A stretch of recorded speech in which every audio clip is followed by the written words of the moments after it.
আপনারা জানেন গতকাল এক ব্যক্তি তার আরজিকর হাসপাতালে মর্মান্তিক দুর্ঘটনায় মৃত্যু ঘটে এবং ইতিমধ্যেই ৫ জনকে গ্রেফতার করা হয়েছে। স্বাস্থ্য ভবন থেকে রিপোর্ট চাওয়া হয়েছে, অর্থাৎ কেন এই দুর্ঘটনা ঘটলো, কি ঘটেছিল, লিফটে কেন কর্মী ছিল না, একাধিক বিষয় স্বাস্থ্য ভবন থেকে রিপোর্ট তলব করা হয়েছে এবং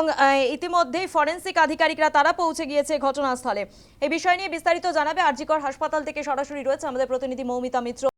মৌমিতা, এই মুহূর্তে দাঁড়িয়ে ফরেন্সিক আধিকারিকরা তারা পৌঁছে গিয়েছে, হোমিসাইড আধিকারিকরা তারা পৌঁছে গিয়েছেন, তদন্ত কত দূর এগোলো মৌমিতা? দেখো, আরজিকর হাসপাতালে যে ট্রমা কেয়ার সেন্টার এবং সেখানেই যে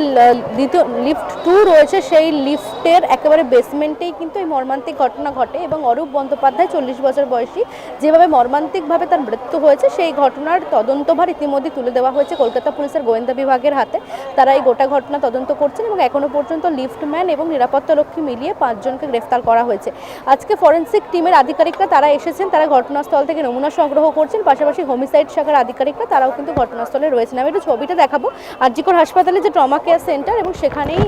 যে অভিযোগ করা হয়েছিল পরিবারের তরফ থেকে যে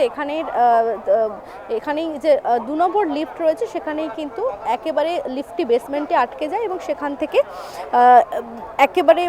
যে মর্মান্তিক পরিণতি হয়েছে, অরূপ বন্দ্যোপাধ্যায় তিনি লিফটের দরজার সঙ্গে একেবারে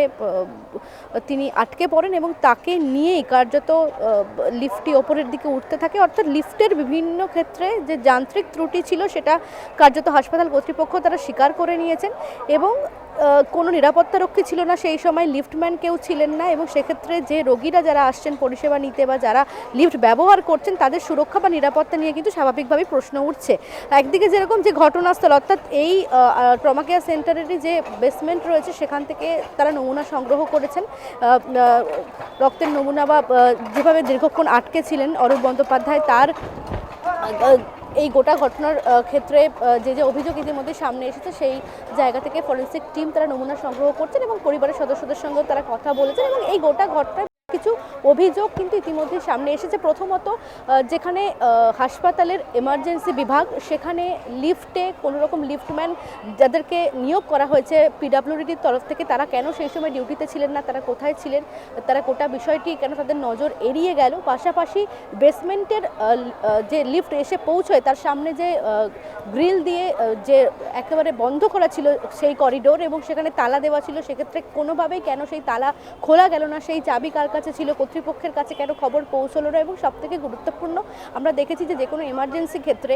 হাসপাতালের ক্ষেত্রে প্রত্যেকটা ফ্লোরেই কিন্তু আলাদাভাবে নাম্বার ডিসপ্লে করা থাকে, অর্থাৎ আপৎকালীন পরিস্থিতিতে কোথায় যোগাযোগ করতে হবে সেখানে বিভিন্ন সুপারভাইজারদের নাম্বার বা লিফটম্যানের নাম্বার, হাসপাতাল কর্তৃপক্ষের নাম্বার, সেগুলো কিন্তু মেনশন করা থাকে বা লেখা থাকে। সেক্ষেত্রে এই অরূপ বন্দ্যোপাধ্যায় বা তার স্ত্রী এবং ছেলে তারা যে আটকে পড়েছিলেন, তারা কি কোনোভাবে যোগাযোগ করার চেষ্টা করেছিলেন, সেই নাম্বারগুলিতে যোগাযোগ করে কি কোনো রেসপন্স পাওয়া গিয়েছিল, সেই বিষয়গুলো কিন্তু কর্তৃপক্ষ তারা খতিয়ে দেখছেন এবং তদন্তকারীরা তারাও কিন্তু খতিয়ে দেখছেন। এবং বেশ কিছু জায়গায় যে গাফিলতি ছিল বা হাসপাতাল কর্তৃপক্ষের তরফ থেকেও যে অভিযোগগুলো তারা ইতিমধ্যেই পেয়েছেন, সেই অভিযোগগুলোকে ইতিমধ্যে খতিয়ে দেখা হচ্ছে এবং কেন এই ধরনের একটা পরিস্থিতি তৈরি হলো এবং যেখানে অনেকেই অভিযোগ করছেন যে আগে থেকেই লিফটটিতে যান্ত্রিক ত্রুটি ছিল, লিফটের বিভিন্ন জায়গায় সেখানে কিন্তু কয়েকদিন ধরেই সেই লিফটের যে ওঠানামা বা লিফটের বিভিন্ন গতিবিধি সেটা কিন্তু অস্বাভাবিক লাগছিল, অনেক ক্ষেত্রে লিফট আটকে যাচ্ছিল বা স্বাভাবিকভাবে চলাফেরা করছিল না, সেই জায়গা থেকে লিফটটিকে পুরোপুরিভাবে বন্ধ রেখে ইতিমধ্যে ফরেন্সিক আধিকারিকরা তারা ঘটনাস্থলে পৌঁছে গিয়েছেন এবং তদন্ত করছেন, অর্থাৎ আরো কোনো গাফিলতি আছে কিনা সেই বিষয়ে কিন্তু এখন তদন্ত করে দেখা হচ্ছে। আপাতত ধন্যবাদ তোমায়। আপনাদের শোনাবো যে মৃত ব্যক্তি তার পিসি কি অভিযোগ করছেন। তার বাবা বৃদ্ধ, তার বাবার বয়স হয়ে গেছে, 80-র কাছাকাছি হয়েছে। তার বাবার এখন হচ্ছে রোজগার আছে, সামান্য একটা দোকান আছে, তারপরে তার একটা মেয়ে আছে, মেয়ের বিয়ে হয়ে গেছে অবশ্য। তা ওই নাতিটা, ওই যে বউটা, তাদেরকে দেখে তাই জন্য বলছি সরকারের কাছে এইটুকু আমি অনুরোধ রাখছি, হাত জোর করে অনুরোধ করছি সরকারের কাছে, ওর বউকে যেন একটা চাকরি, মানে কি ওই যে সে চাকরি না, ওর বউ হায়ার এডুকেটেড মহিলা, তাকে যেন একটা স্থায়ী চাকরি, গভর্নমেন্টের চাকরি, স্থায়ী চাকরি,